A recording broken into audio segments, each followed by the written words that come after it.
G'day guys, Tills20 here, and welcome to a tutorial on how to create a realistic city.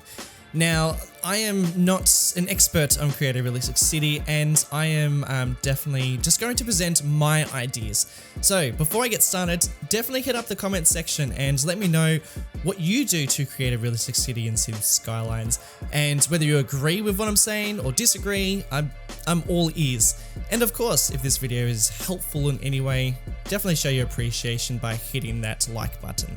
Now, first up, before you do anything, before you even lay down your first road, figure out where your city is. Find a theme. Every city has a theme and they're always different. Even if you are building a city in Europe, like where in Europe? And then if you choose France, then where in France? Because even those cities, even those towns are different.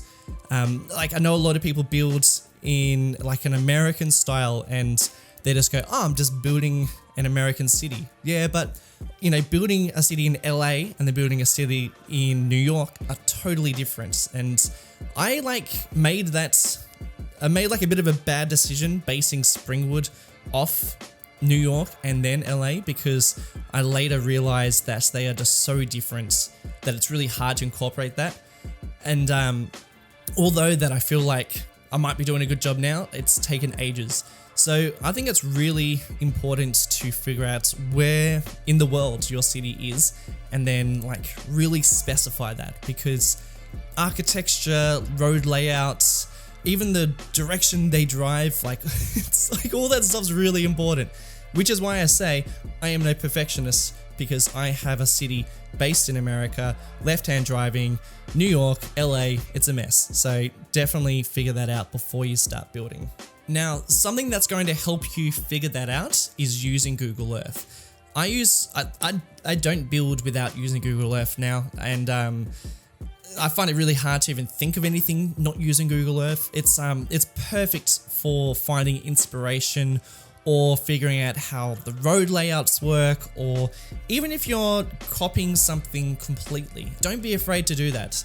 Even if you copy an auditorium and you know, you go, I'm gonna copy this exactly, it's gonna turn out different. And even if you copy the exact skyline of a city, there's no way you're going to nail that. You're always gonna put your own spin on it. So I highly suggest just full-blown copy exactly what you see on Google Earth. I do it all the time, and my stuff never turns out how I ever look at anything. And it's also really good just to see the patterns of a city and to figure out where things sit in terms of where a dock might sit near a suburb, or where a suburb sits in relation to the downtown.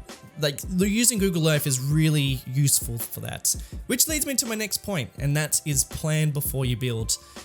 When I build, I don't just build a suburb, I try to figure out where everything's going to sit before.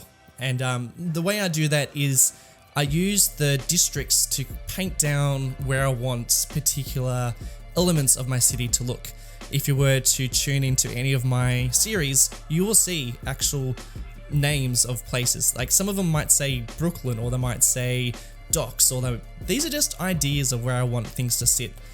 And the reason why planning is really good is because you don't want to decide last minute, oh, I'm going to put a school there and then not have any room for it. Or if you build an entire area and realize you don't have a dock, then you're going to struggle to fit it in. Figuring out where things sit is really, really important and will really help you to plan your city and make it look really natural.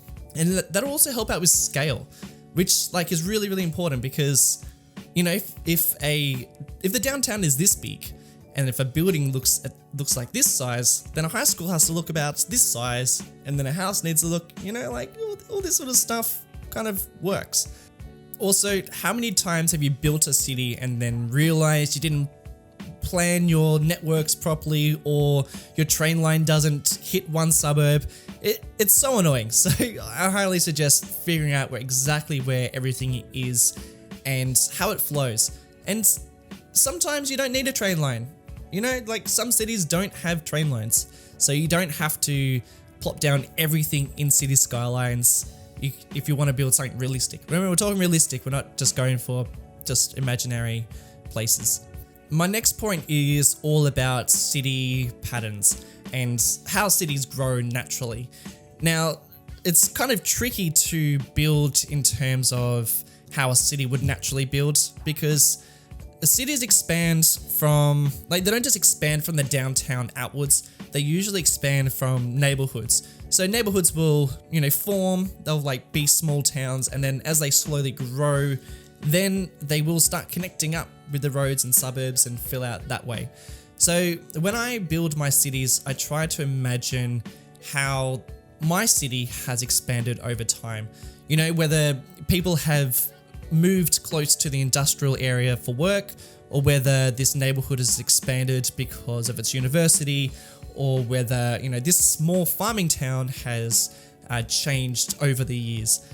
Try and think about how your city has expanded over the years, which can be really tricky, and I struggle with it, and I will look at a blank map for an hour because I am just trying to figure out how, the history, and I'm planning out how this city has actually evolved into what it is right now. So that leads me to my next point about neighborhoods. When I build a new area, I try just to restrict myself to building the actual neighborhood rather than expanding purely from the downtown. When I do that, I try to imagine what that neighborhood is unique for. Whether there's a cafe culture, whether there's a train station there, and if there is an industrial port, or is there, what is that neighborhood's token? What is so special about that neighborhood? Put a bit of character into it. And then I expand from there. I connect all the roads, and I, connect it to the rest of the city, and I try to create it so that it has a bit of a uniqueness. And that kind of just helps to create a bit of the realism in the city. And that also leads me to my next point, roads.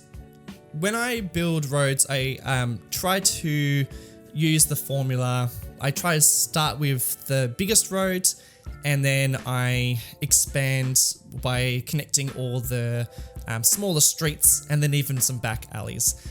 And I try to connect that to the rest of the town or the rest of the city like that.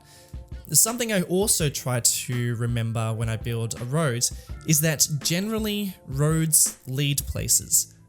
And yeah, I know, but so often when I naturally when I build a road, it's really easy just to build it that goes, for 100 meters.